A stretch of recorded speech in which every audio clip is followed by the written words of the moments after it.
pernah tuh ada gagasan Riau Merdeka. Riau Merdeka. Kemudian tuntutan, prinsipnya sebenarnya kan akar dari situ adalah kita kaya sumber daya alam, tapi kemudian merasa tidak adil ketika pembagiannya sama dengan daerah yang 85-15 gitu kan. Nah, perlunya di sini pemikirannya, kalau kita ingat masih menterinya itu Sri Mulyani juga 2004. Masih dia, waktu SBY kan. Waktu rombongan kita datang ke pusat untuk menuntut bagi hasil yang lebih besar.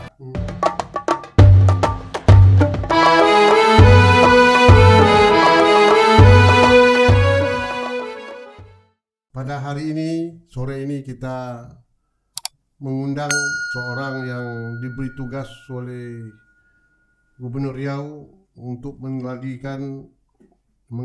meningkatkan pendapatan daerah melalui Badan Pendapatan Daerah Bapenda, yaitu Kepala Badan Pendapatan Daerah. Siapa lagi kalau tidak Pak Sahrial Abdi. Assalamualaikum warahmatullahi wabarakatuh, Pak Sahrial. Waalaikumsalam warahmatullahi wabarakatuh. Masya Allah, orangnya gagah dan cerdas. Baik Pak Sahrial, terima kasih atas kehadiran Pak Sahrial pada sore hari ini di Tukwan Channel. Dan rangka kita berbincang-bincang menyangkut masalah upaya kita untuk meningkatkan pendapatan daerah. Karena kalau bicara tentang pendapatan daerah ini kaitannya terhadap pelaksanaan pembangunan kita di Riau ini.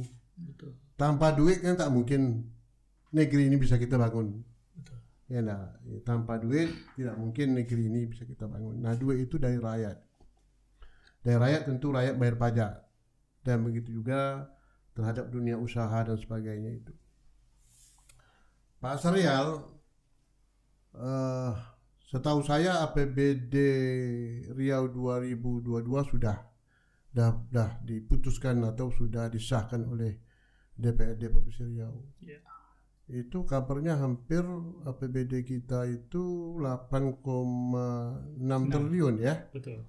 Tapi kalau dibandingkan dengan tahun 2021 itu agak berkurang, Pak. Agak berkurang. Ya, ini jadi apa juga, jadi masalah juga, kok bisa berkurang kan? Kalau 2021 itu 9,1 triliun kabarnya. Nah, ini kan suatu hal juga yang perlu kita bicarakan. Yang kedua, saya sangat menyampaikan apresiasi ya, bahwa sebelum Januari APBD kita ini sudah disahkan. Kabarnya bulan November ya. Betul. Artinya APBD ini disahkan, dipercepat sehingga pelaksanaan program pembangunan daerah Riau ini per Januari sudah bisa kita mulaikan. Enak. Betul. Berarti sekarang sudah mulai ini. Nah itu tentu ada di dalam RKA ya, rencana kerja anggaran. Nah, betul. RKA ini tentu berkaitan tentang perencanaannya, Pak ya, dan juga menyangkut penganggarannya. Ya. Nah, perencanaan pembangunan sudah ada, penganggarannya sudah ada. Enak, penganggarannya tentu berdasarkan duit yang ada. Betul. Berapa duit yang ada yang diperkirakan dapat masuk nanti untuk melaksanakan realisasi terhadap pembangunan yang akan kita laksanakan oleh Pak Gubernur Riau. Baik. Pak Samsuar kan? Nah, ini menyangkut masalah berapa dapat anggaran nanti Pak, realisasi ini tanggung jawab Bapenda ini Pak itu. Siap. Kira-kira Pak Sahrial diberi tugas untuk ini bagaimana? Ini kan kaitan nanti program ini dilaksanakan oleh OPD dan OPD juga menyiapkan juga kan perencanaan itu berkait terhadap kegiatan-kegiatan yang dilakukan. Betul. Dan terkait juga dengan perangkat-perangkat yang diperlukan itu. Nah, oleh karena itu silakan Pak Sahrial dulu menyampaikan ini terhadap upaya kita ke depan. Sebab gini Pak Sahrial, kita tidak ingin apa yang kita harapkan pembangunan Riau ini sebagaimana yang telah tegas sekali visi dan misi Pak Gubernur ini kan waktu tinggal 2 tahun ya Pak. Iya. Ya, jangan sampai nanti ini terkendala kan. Saya yakin dan percaya dengan kerja keras dari semua pihak, terutama sekali Bapenda, saya yakin ini bisa tercapai. Silakan Pak. Baik, pertama kami mengucapkan terima kasih dan salam kepada Ayahanda Wan Abu Bakar, tuan rumah Tuk Wan Channel. Ya. Wah, ini kami apresiasi tokoh kita masih semangat untuk menggali informasi, berbagi informasi dan sharing menjadi sentral diskusi. Ya. Nah, ini luar biasa. Yang penting bagi saya itu bagaimana saya bisa berpartisipasi. Betul, berbuat. Berbuat untuk kepentingan daerah kita. Siap, Ayahanda. Jadi tidak berpikir untuk pribadi, ya. Siap. Tapi Baik, Ayahanda. Luar biasa. Jadi kami terima kasih diundang di sini dan dapat kesempatan untuk sharing. Tentunya kalau kami tentu tak patut sebenarnya kalau membicarakan APBD ini depan seorang mantan gubernur kita ya, pasti lebih tahu. Tapi tentunya hari berganti, regulasi berubah, kondisi kita berubah. Ini mungkin yang perlu diketahui. Kita sharing informasi. Jadi pertama Yanda, ada kalimat tadi yang Anda saya kutip. Macam mana kita nak belanja kalau pendapatan tak ada? Atau pendapatan berkurang. Iya. Jadi betul sekali, di tahun 2021 kita desain APBD kita antara pendapatan dan belanja itu ketemu di 9,1. Sementara di 2022 ini kita turun di 8,6. Tapi ada hal yang menarik nih kalau kita evaluasi ya Anda, di tahun 2021 ada peristiwa nih yang belum pernah terjadi. Ternyata di tanggal 31 Desember ada transfer senilai uang hampir 300 miliar dari pusat kepada daerah yang judulnya adalah kurang bayar tahun 2020. Yang ini biasanya, kenapa saya katakan belum pernah terjadi? Ini biasanya dibayarkan di tahun ini, di tahun 2022 berjalan. Jadi T-1 itu dibayar ke depan. Nah, kenapa demikian? Karena ternyata pendapatan secara nasional terjadi pelampauan pada tahun 2021. Karena ada pengendalian secara nasional kemarin setelah refocusing dan realokasi di pusat. Ternyata produksi migas, lifting, daerah penghasil itu produksinya cukup bagus. Sehingga angka yang disesuaikan kemarin di tahun 2022 oleh pusat itu terjadi pelampauan. Nah, jadi kurang bayarnya Pemprov Riau, Kabupaten Kota Seriau itu dibayarkan di tanggal 31 Desember yang lalu. Nah, tapi ada masalah. Makanya kalau kita lihat kemarin Pak Menteri Dalam Negeri mengapresiasi Riau nomor 4 realisasi pendapatan sampai dengan 102,14%, sementara rata-rata nasional di 99,8%. Kita sih bersyukur dalam arti kita sudah dapat kepastian terhadap kurang bayar kita. Nah, namun sesungguhnya ada masalah di 2022. Desain pendapatan terhadap yang dibayarkan oleh pemerintah pusat tadi itu sesungguhnya sudah kita rancang sebagai pendapatan tahun 2022. Jadi dimasukkan dalam 2021.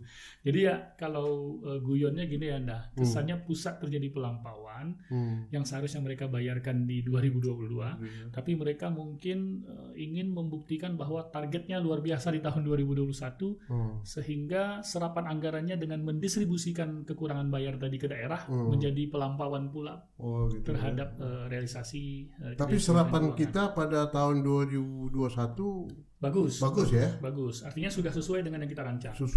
Kita tidak ada tunda bayar, kemudian tidak ada kewajiban kepada pihak ketiga yang belum terpenuhi. Clear kita sudah mampu kita artinya secara keuangan. Nah, hanya akibat dari situ silpa kita jadi membengkak menjadi 800 miliar lebih. Silpa itu dari mana kemarin itu terjadi bengkak? Silpa itu kita kan berhasil melakukan penghematan di APBD perubahan. Kemudian target pendapatan kita sendiri juga baik.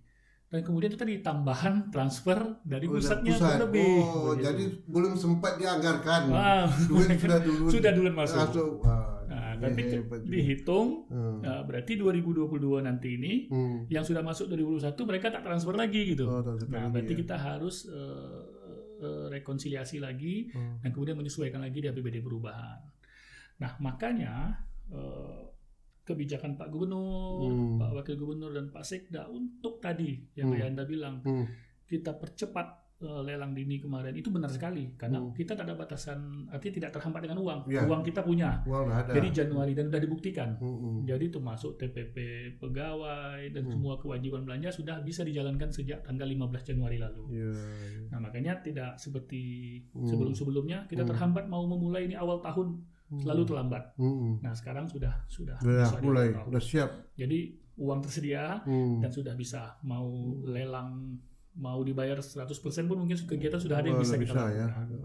Nah, itu kondisi kita di 2021 dan di awal 2022. Nah, kemudian kenapa di 2022 kita hanya tinggal 8,6? Nah, itu tadi karena ada peraturan Menteri Keuangan yang kemudian, jadi kalau secara PAD itu kita naik PAD kita naik ya? Naik dari tahun ke tahun itu 5 tahun terakhir itu kita target PAD naik tercapai. Kemudian memang ada di beberapa pendapatan asli daerah seperti retribusi yang memang tidak tercapai ya Yanda. Karena memang contohnya begini, retribusi kita ini kan rata-rata pemakaian kekayaan barang milik daerah. Gedung, sewa tanah. Yang kemarin ketika PSBB atau karena COVID dan PPKM, gedung tak ada yang nyewa. Karena orang dilarang berkerumun dan tidak boleh ada berkegiatan yang memanfaatkan ruang. Nah, itu salah satu yang menyebabkan target PAD kita terhadap pengelolaan kekayaan barang milik daerah kita tidak tercapai. Ya. Tapi kalau pajak kendaraan bermotor, PBBKB, BBNKB itu semuanya bisa tercapai ya. Karena ada kebijakan gubernur kemarin memberi insentif atau penghapusan denda pajak kepada wajib pajak. Itu meningkatkan juga pendapatan sekaligus insentif kita untuk sebagai bentuk jadi memberikan keringanan kepada masyarakat. Nah, keringanan itu sesungguhnya kan adalah pencapaian kita juga sebenarnya.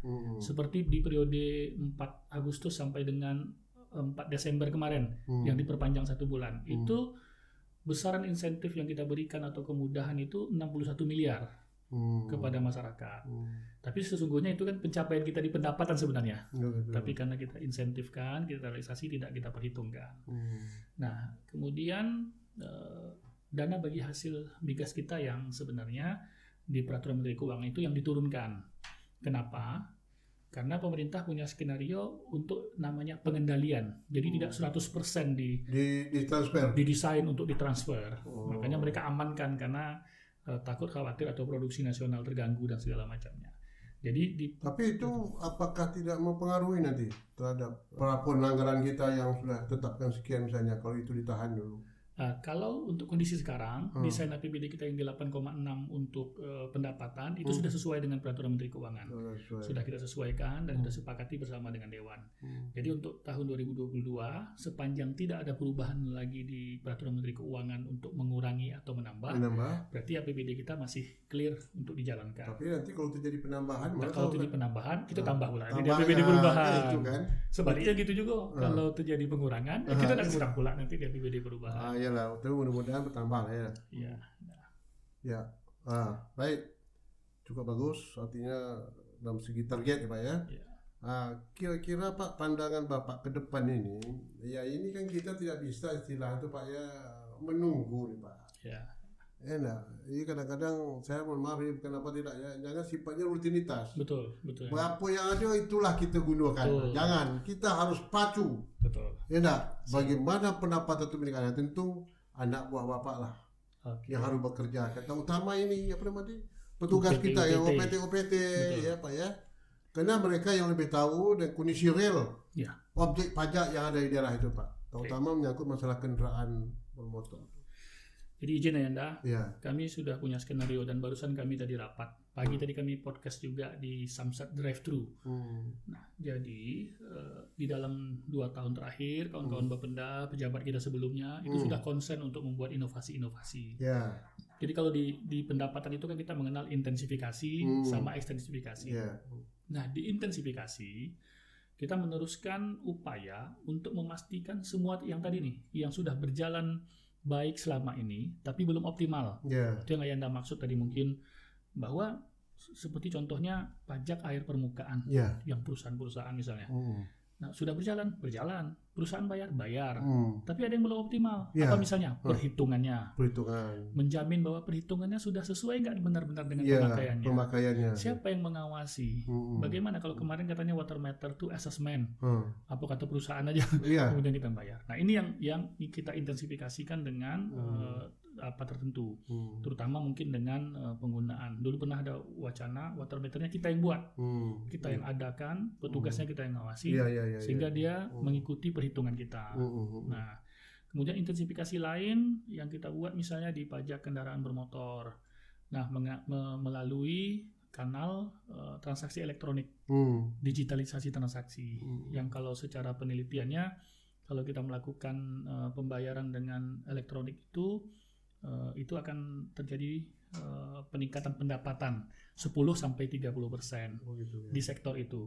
Jadi, sebenarnya kalau bahasa negatifnya ya mengurangi kebocoran. Tapi kita pakai bahasa positif. Jadi berarti sudah mengikuti perkembangan teknologi sekarang, Pak ya. Sangat harus dan wajib mengikuti digitalisasi. Iya, sehingga kita tahu, Pak ya.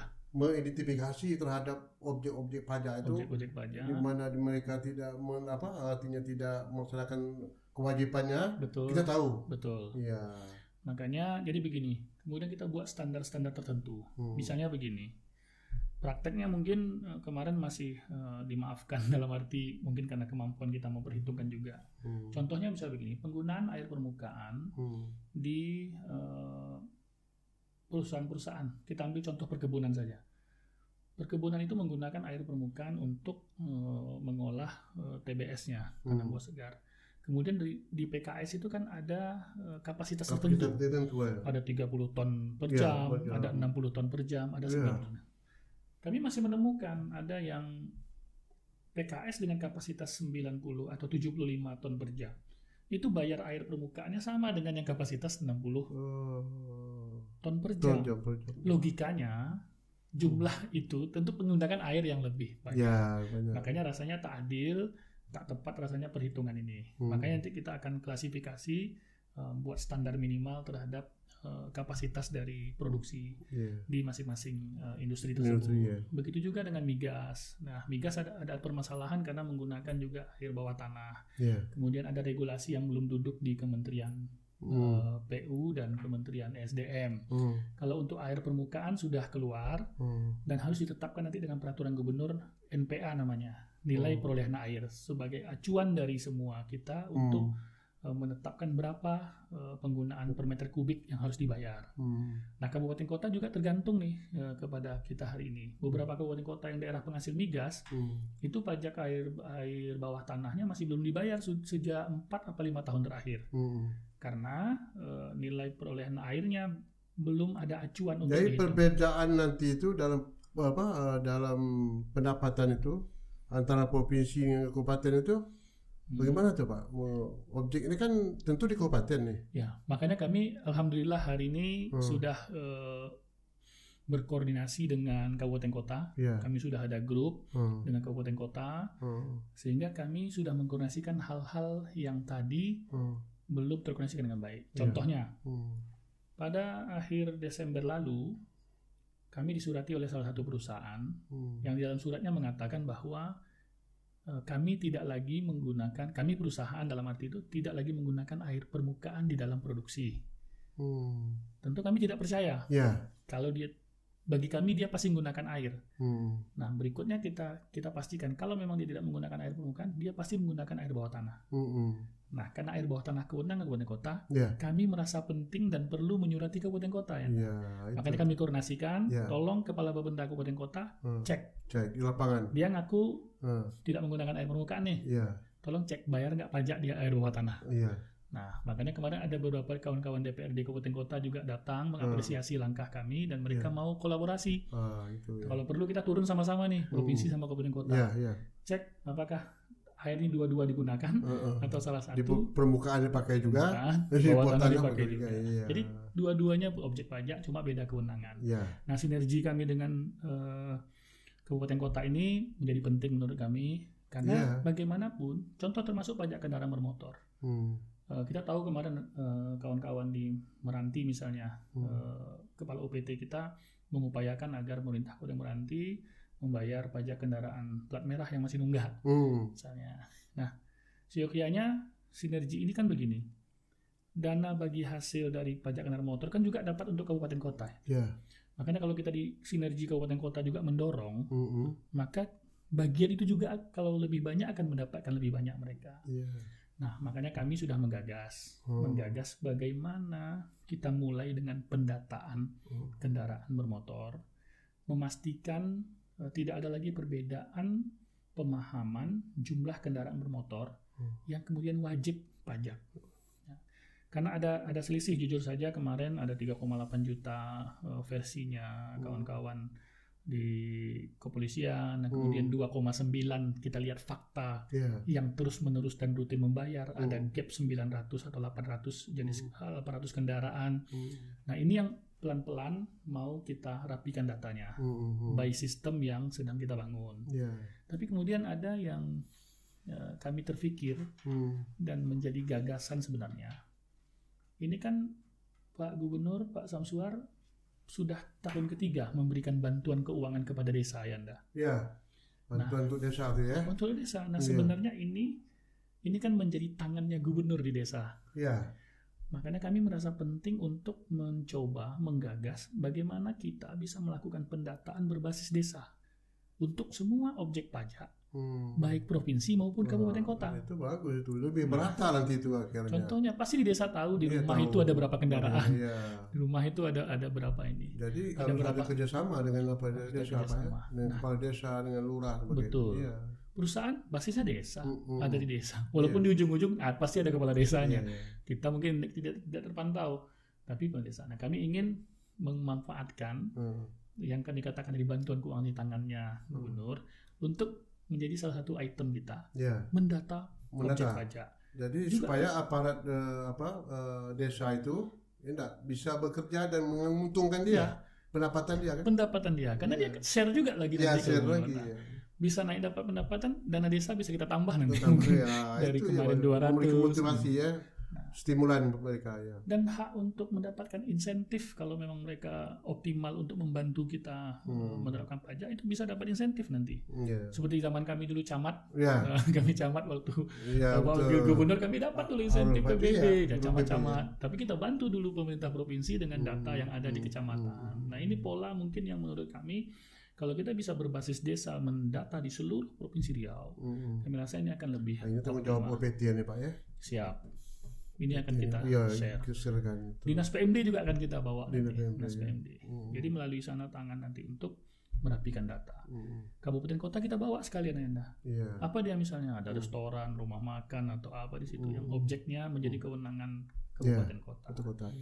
Nah, ini yang coba mudah-mudahan ini bisa kita sepaham, dan kalau perlu kita anggarkan memang untuk mendapatkan data. Kita ini kan cari uang dengan uang kan, cari duit dengan duit itu, dengan duit. Jadi wajar rasanya kita mengeluarkan dana terus jumlah tertentu, tapi kemudian hasilnya bisa kita lebih besar, bisa dapat optimal, dan itu wajar di dalam pengelolaan keuangan. Nah, potensi apa lagi ke depan? Nah, makanya kita kemarin cukup bangga atas perjuangan seluruh pihak yang dimotori oleh Pak Gubernur, yang secara faktual bahwa Gubernur Riau lah yang bersurat kepada Komisi 11 di tengah-tengah Riau rendah terhadap undang-undang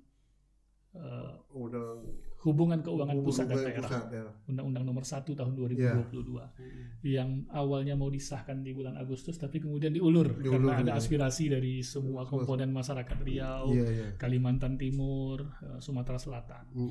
Nah, tapi yang jelas di surat Gubernur Riau itu, alhamdulillah tergambar, terakomodir, terutama kalau kita lihat di Undang-Undang HKPD yang terbaru itu.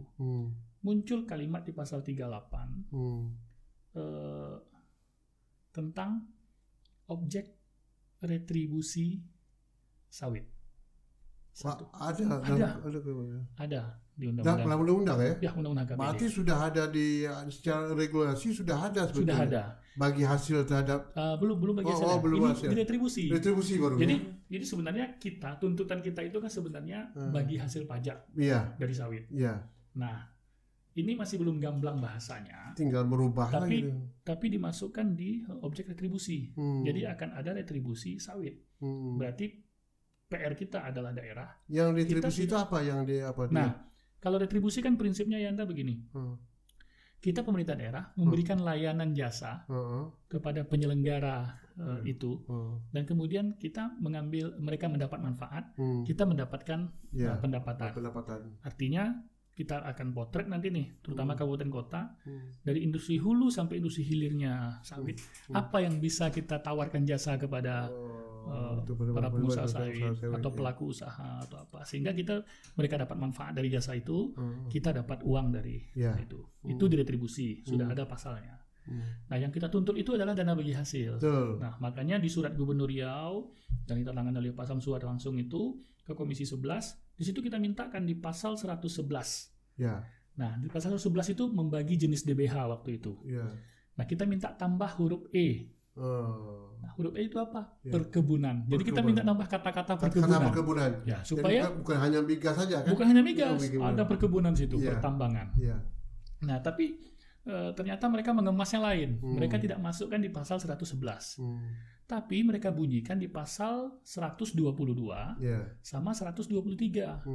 Nah, di situ dibunyikan DBH lainnya. Nah, jadi DBH lainnya hanya dikunci. DBH lainnya ini akan dibahas dalam bentuk peraturan pemerintah. Nah, kemudian setelah berkonsultasi dengan komisi yang membidangi. Nah, di situ di penjelasannya disebutlah DBH sawit. Misalnya DBH sawit. Jadi mereka sudah mengambil itu masuk di dalam undang-undang di pasal 122, 123. Nah, hanya nanti harus diturunkan ke dalam RPP. Nah, ini Kementerian Keuangan nanti juga sudah janji bahwa Riau, Kaltim, Sumatera Selatan, pokoknya daerah penghasil sawit lah akan dibawa untuk membahas ini. Nah, ini yang ruang berikutnya. Itu udah bagus itu. Ini yang paling besar sebenarnya. Kalau itu dapat luar biasa itu. Nah, kalau hitungan-hitungan kita, dan itu memang udah lama perjuangan itu, Pak. Sudah tapi lama. Tangan Pak Samsuar lah yang lebih gigih lagi ya. Ya, tapi yang jelas jejak digital ada ya, Anda. Kita punya surat yang ditangani oleh Gubernur. Gubernur Riau pernah menghimpun 25 daerah penghasil gubernur-gubernur pada tanggal 20 Januari 2020 lalu di sini diundang, rekomendasinya juga ada. Ditandatangani oleh para gubernur. Itulah dasar kemarin. Yang kita tuangkan di dalam surat kepada Komisi 11 itu secara rinci pasal per pasal kita bahas. Jadi surat gubernur itu bukan yang 3 lembar itu saja ya, Anda. Itu dengan lampiran tanda tangan gubernur seluruh Indonesia yang 21 gubernur yang tanda tangani. Kemudian lampiran per pasalnya, item yang dibahas mulai dari migas, minerba, energi baru terbarukan pun juga kita minta. Termasuklah Dumai. Yang kita usulkan untuk dapat dengan nomenklatur daerah pengolah. Betul. Di Dumai tak dapat Dumai selama ini hanya lewat saja kan? Masuk itu. Jadi istilah daerah pengolah sudah masuk dalam undang-undang. Berarti Dumai undang-undang HKPD sudah masuk. Nah, itu nanti dalam bentuk peraturan pemerintah. Ya, RPP akan diturunkan itu. Nah, di situ nanti akan dibahas besarannya. Karena begini, di satu sisi kan sebenarnya begini, Anda. Sawit ini kita kan daerah merasa tidak adilnya itu adalah dia komoditas perkebunan, tapi kemudian tidak masuk perlakuannya sama dengan komoditas perkebunan lainnya seperti sedikit, Pak. Nanti kalau mudah-mudahan segera realisasinya terhadap peraturan pemerintahan itu nanti kaitannya bagaimana, Pak, terhadap ini, Pak, terhadap bagi hasil pajak nanti. Ya, jadi gini, Anda. Kan ada pajak yang dari pusat kan? Betul. Itu kita kan dapat kan? Betul. Apakah termasuk itu nanti diapakan? Nah, itu yang perlu kita kaji dulu. Jadi gini, rumusnya, kenapa kami ngotot mendesain pasal 111? Karena pasal 111 tadi merinci jenis dana bagi hasil pajak. Makanya kita minta di perkebunan supaya bagi hasil pajak yang dapat. Nah, kemudian kenapa kita mendesainkan supaya turunannya perlakuannya sama seperti kehutanan, perikanan, pertambangan. Karena kacamata kita, argumentasi kita, perkebunan itu kan industri ekstraktif. tumbuh dari tanah dan airnya, sama dengan kehutanan. Nah, sebenarnya perlakuannya sama tadi dengan itu. Dan dia komoditas perkebunan, sama dengan cengkeh, pala, tembakau, yang bagi hasilnya ada ini, dapat gitu. Nah, kenapa perkebunan sawit tidak? Kita tidak langsung menyebut sawit waktu itu dengan tujuan. Kita kan tidak hanya sawit di Riau, ada kelapa, ada karet. Tujuan kita lebih besar begitu. Cuma tujuan kita terbaca rasanya. Jadi tapi tidak ada masalah ya, enggak. Tapi yang penting semangatnya sudah mereka tampung, ruangnya sudah mereka beri. Nah, ini yang sama-sama kita kompak lagi masyarakat Riau untuk jangan lagi tidak sepakat atau tidak setuju ya. Saya rasa wajar 3,38 juta hektar tutupan sawit di Riau dari sekian luasan Riau. Wajar kita harus dapat manfaat. Kita bayanglah penghasil sawit yang terbesar di Indonesia kan, bisa mengalahkan Malaysia. Coba pikir itu. Betul. Masakan selama ini tidak ada sedikit pun kita mendapat apanya kan, mendapati nikmatnya ya. Karena bumi Riau kan, maaf lah ya itu. Dan mungkin secara teknis kalau ada kawan-kawan yang hitung hari ini, andai kita dapat dana bagi hasil, kalau hitungannya pajak tadi Anda ya, kalau hitungannya pajak, itu sesungguhnya yang kita dapat, ini kalau pajak ya, yang kita dapat dari migas selama ini, besarannya bagi hasil itu lebih besar bagi hasil sawit secara nilainya. Makanya tadi pajak ini tidak apa namanya, mungkin terlalu besar bagi pandangan pusat kalau itu diberikan. Makanya pemerintah pusat sendiri kan akhirnya tidak dipajak, dia main di PNBP, pendapatan negara bukan pajak. Itulah yang kita kenal dengan bea keluar, CPO, sama pungutan ekspor CPO. Inilah yang dikelola oleh BLU juga, yang namanya BPD PKS. Jadi kalau bahasa ekstrim kita, BPD PKS itu sebenarnya ide 21 provinsi yang dicuri oleh Kementerian Keuangan. Tapi tidak apa-apa, kita kan NKRI ya. Tapi saya ingin kritisi, bukan ingin mengapresiasi sebenarnya langkah Presiden Jokowi. Anda mungkin ingat, beberapa waktu yang lalu beliau mencabut HGU di beberapa provinsi, dan itu ada juga di Riau. Nah, artinya apa? Nah, ini kan juga berbasis lahan. Nah, ini sebenarnya kesempatan kita untuk mendapatkan bagaimana mengolah lahan ini. Memastikan masyarakat lebih baik. Iya, betul. Nah, ini PR tokoh-tokoh lah. Iya, betul. Bagaimana bisa dapat? Dan itu wajar. Memang betul tuh. Jadi realisasi terhadap apa yang dilakukan oleh Presiden untuk mencabut HGU itu, memang realisasinya harus dilanjutkan dan ini harus diserahkan kepada daerah. Nah, nanti kebijakan daerah, gubernur kan, tentu dengan kabupaten, bagaimana mendistribusikannya kepada masyarakat. Betul. Karena selama ini kan kita kan terjadi konflik lahan, terjadi ini semua sekali kan. Ini sudah ada solusi, kata saya betul itu. Nah, kemudian baik Pak Syarial, itu menyangkut masalah hasil pajak tadi Pak ya. Ini menyangkut alokasi dana apa? Alokasi apa? DAU. Oh, dana alokasi umum dana alokasi khusus. Ya, khusus. Ini bagaimana apanya frekuensinya ini kira-kira? Nah, jadi izin di undang-undang, kalau kita baca, kalau sekarang kita kan masih menjalani undang-undang yang lama, tapi di undang-undang HKBD itu formulasi mereka lakukan reformulasi. Jadi mungkin Anda ingat dalam perjuangan kita Riau dulu, kan pernah tuh ada gagasan Riau Merdeka. Kemudian tuntutan, prinsipnya sebenarnya kan akar dari situ adalah kita kaya sumber daya alam. Tapi kemudian merasa tidak adil ketika pembagiannya sama dengan daerah yang tidak 85-15 kepada ini.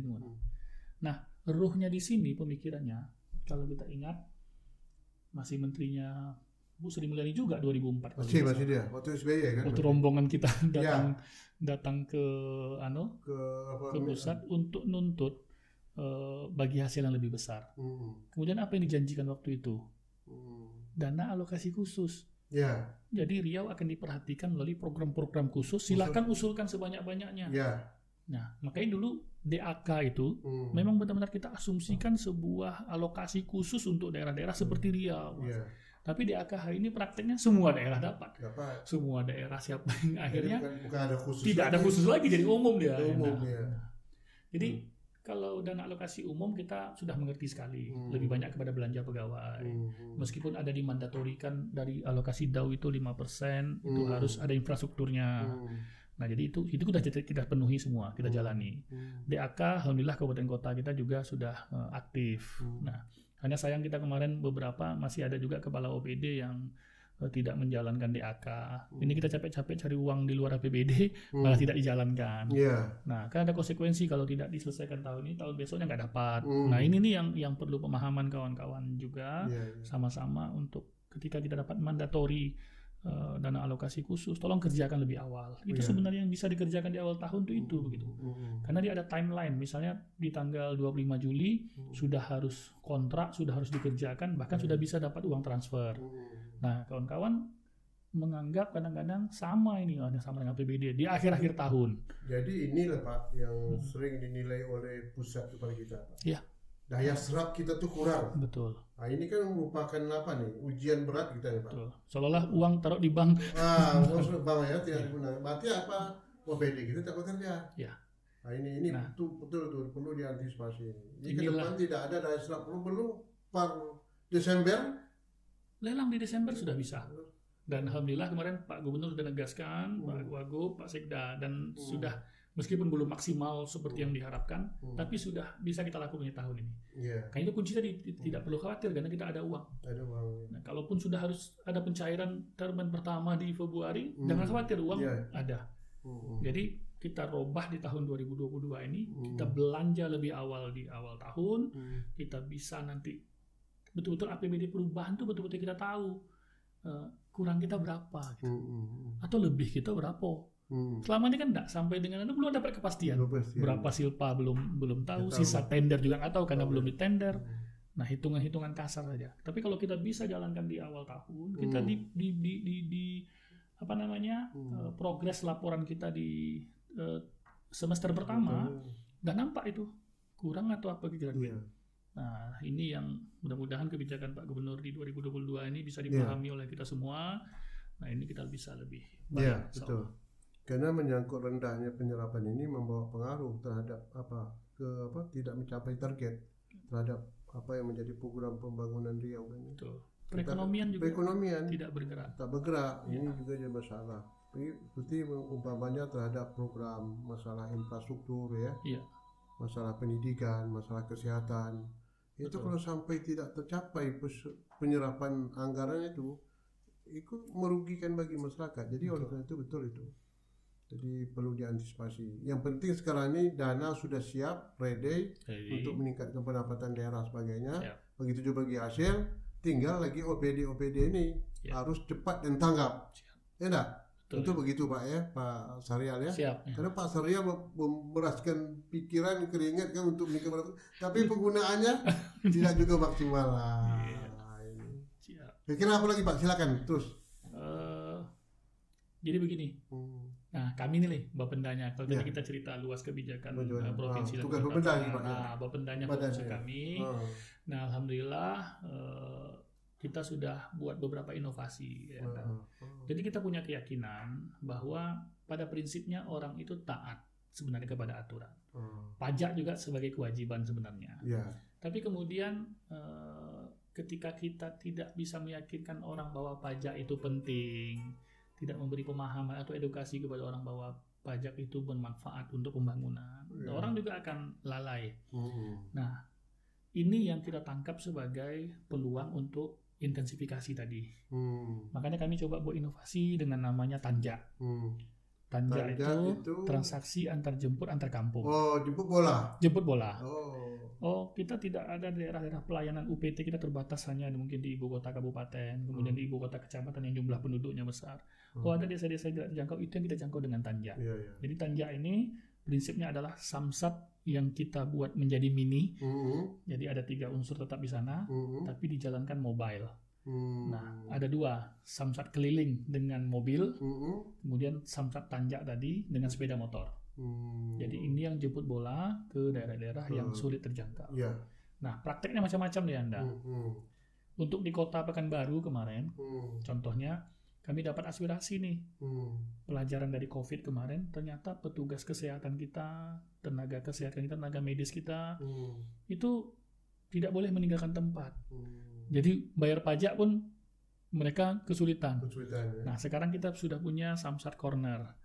Jadi di rumah sakit, hari tertentu kita layani di situ. Kemarin di rumah sakit Arifin Ahmad. Betul. Digital. Betul. Samsat kemarin di rumah sakit Awal Bros juga kita buat. Nah, yang tadi transaksi antar jemput dan kampung tadi, kita juga menghindari kalau bisa meminimalisir menggunakan uang cash. Makanya kita kerjasama sama Bank Riau Kepri untuk mengadakan mesin edisi. Jadi orang bisa bayar dengan gesek. Kemudian ada kanal kiris namanya. Kanal kiris itu ya apalagi anak milenial sekarang tuh sukanya klik foto terbayar transaksi. Itu juga kita kerjasamakan kemarin dengan Bank Riau, kanal kiris. Kemudian tadi kita sudah punya drive-thru. Drive-thru tuh kalau kita lihat waktu efektifnya hanya 3 dan maksimal 5 menit. Orang ngantri, bayar pajak sendiri, itu sudah langsung selesai. Sepanjang persyaratan selesai. Waktunya betul efisien. Betul efisien. Nah, ini kita gali lagi, kita coba petakan. Drive-thru seperti apa? Banyak permintaan ini. Makanya kemarin Pak Gubernur minta ada di Pelalawan, kemudian di Inhil, kemudian di Rokan Hilir ya. Di Rokan Hilir itu insya Allah drive-thru ada.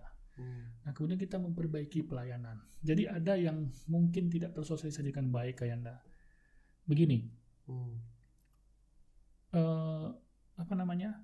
indeks kepuasan masyarakat. Ini sebenarnya menjadi indikator sebenarnya apakah kita sudah melakukan pelayanan kepada masyarakat dengan baik. Nah, oleh karena itu, indeks kepuasan masyarakat inilah yang kami jadikan dasar untuk memperbaiki standar pelayanan di seluruh UPT. Nah, jadi kita bikin nanti ikon untuk UPT. Nggak mungkin kita masih menemukan UPT yang lantainya tidak rata, atau AC-nya tidak dingin, atau tidak ada ruang bermain, yang disabilitas. Nah, makanya ini semuanya standar minimalnya akan kita samakan dengan semua UPT. Nah, ini dengan harapan orang lebih nyaman. Kemudian di samping drive-thru, nah kita ada kerjasama karena kita ada 3 unsur, ada kepolisian, ada jasa harja. Di kepolisian sama jasa harja juga ada inovasi-inovasi nih, yang kita terapkan bersama. Contohnya Samsat Digital Nasional, Signal. Nah, itu tadi yang kalau bisa orang bayar pajak hanya dari HP, sambil masak emak-emak, sambil bapak-bapak sambil baca koran di rumah, tapi tetap bisa bayar pajak. Tapi ada prinsip yang kita jaga juga, kita sama kawan-kawan. Ini mohon maaf, mungkin ada sebagian dari pemahaman atau kebiasaan di kita seperti orang-orang tua kita. Mungkin itu pula saatnya berkumpul-kumpul dengan kawan-kawan datang ke tempat pelayanan. Jadi tidak boleh dihilangkan. Jadi tetap kita sediakan fasilitas untuk orang yang berinteraksi dan silaturahmi mereka saling memberikan informasi kan. Tetap harus bijak, kita tetap memberikan. Nah, ini yang harus kita buat nyaman. Nah, ini kita upayakan. Ini ada lagi gagasan. Oh, ternyata itu jam kerja karyawan swasta maupun negeri dan segala macamnya. Jam kerja ini kan sampai jam 4 sampai jam 5. Nah, kami sudah mulai memikirkan nanti Samsat drive-thru itu kita perpanjang waktunya. Ada Samsat evening atau Samsat night. Jadi ini ada segmen yang mau kita kejar juga, orang yang mungkin tidak mau terganggu di jam kerjanya. Seperti di beberapa rumah sakit, kalau dokter atau tenaga medis itu meninggalkan tempat, itu harus cuti ya, dia rugi 1 hari, dan kemudian bisa hanya untuk bayar pajak. Nah, ini yang kita minimalisir, makanya kita dekatkan tadi pelayanan. Nah, jadi jam 5 sore, kemudian nanti malam jam 9. Nah, kalau perlu kami juga mikir-mikir tadi habis diskusi sama kawan-kawan. Kalau orang bayar pajak kita dapat duit, tak salah pula rasanya kita beli secangkir kopi gitu kan. Silakan. Namanya service kan. Supaya dia senang kan gitu kan. Masyarakat itu kan saya perlu dia apa saja. Dihargai dia. Betul. Dia ada kewajiban dia, oke. Imbal kita ini Pak sekedar untuk service minum. Insya Allah itu nanti di drive-thru akan kita buat. Bisa ya. Untuk Samsat naik jadi ada kadang kita kasih hiburan musik sedikit. Gitu. Pendekatan humanis Pak ya. Siap, itu betul itu. Luar itu biasa. Langkah-langkah untuk strategi. Nah, di yang tidak tercapai tadi itu retribusi. Nah, ini kami sedang optimalkan. Dan sekarang sih sudah ada peraturan retribusi apa-apa saja Pak yang harus kita dapati dari provinsi. Mulai dari roro penyeberangan. Roro kan sudah terbatas Pak ya. Ya, karena kita itu apa yang apa? Dumai Rupat apa ya, itu? Angkutan air itu objek retribusi juga semuanya. Termasuk pengelolaan stadion. Gor, sarana prasarana olahraga, laboratorium kesehatan, laboratorium pengujian, itu semuanya objek retribusi. Nah di situ tadi yang kita bilang tadi, kalau kita bisa punya laboratorium pengujian sawit tadi misalnya, nah yang selama ini harus ke Bogor, harus keluar, sementara kita punya itu kan sudah bisa kita buat sebuah segmen 3,3 juta hektar tadi itu ujinya harus dari laboratorium Riau. Itu berapa pendapatan kita yang bisa? Nah itu yang target kita ke depan. Nah jadi retribusi itu pun juga kalau bisa kita bayar dengan digital tadi. Nggak ada lagi bendahara penerimaan dia nerima uang cash itu. Nggak zamannya lagi. Itu yang terima uang cash takut kemana-mana kalau begini ya. Tak cukup pas setor tetap pakai atau apa. Iya betul. Itu yang sedang kita gagas. Nah kemudian kerjasama dengan kabupaten kota tadi yang paling penting. Nah seperti ya itu tadi objek-objek pajak. Kalau ini kan kita sendiri nih. Kita ngecek ke perusahaan, kita ngecek air permukaan bayar nggak dia.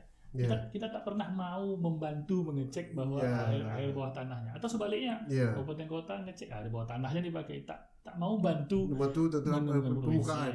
Nah ini yang kita sekarang kerjasama Pak ya. Ya maunya kabupaten kota itu dengan provinsi itu harus saling apa lah ya. Saling tunjang menunjang lah ya. Saling berbagi.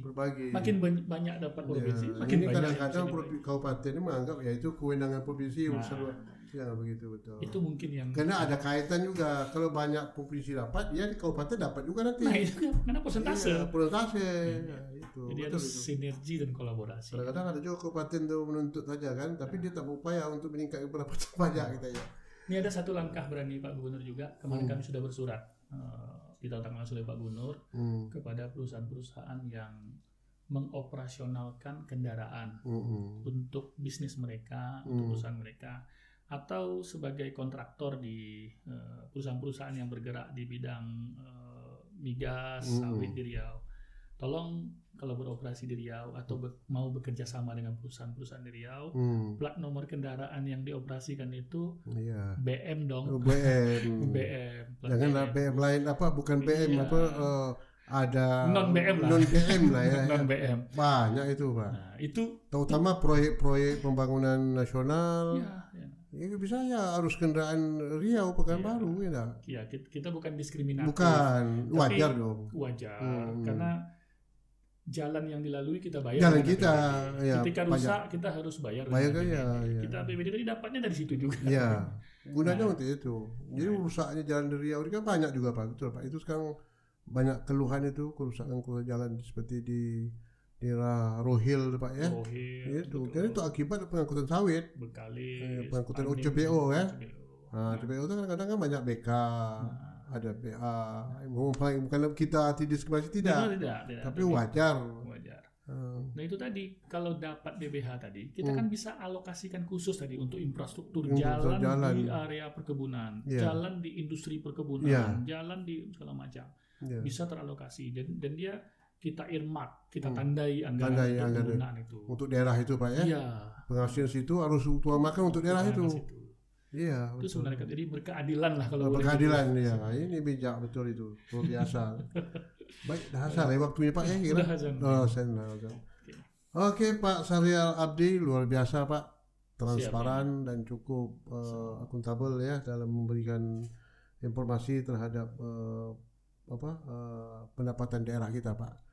Mudah-mudahan apa yang menjadi target bagi pemerintah daerah ke depan ini dan dengan tugas Pak Abdi untuk memanage badan pendapatan daerah ini hendak bisa tercapai Pak ya. Sehingga pembangunan daerah kita ini dapat berjalan dengan lancar. Terima kasih dan tuan-tuan dan perempuan sekalian. Boleh pantun ya? Boleh pantun. Boleh tutup pantun ya. Jadi kita merangkum tadi ini ada pantun ya. Ini untuk warga Riau. Kalau masak ikan kelabau, Ya. jangan dipanggang sampai gosong. Ya. Apa tanda kita cinta Riau? Ya. Plat nomor kendaraannya BM dong. Mantap itu betul. Ya, tuan-tuan dan perempuan dengar itu. Bagaimanapun demi berada di Riau, yang harus upayakan tetap Riau. Ya. Baik, saudara sekalian, saya dan Pak Surya Abdi mengundurkan diri. Kita akan ketemu di lain waktu. Jangan lupa like, comment, subscribe.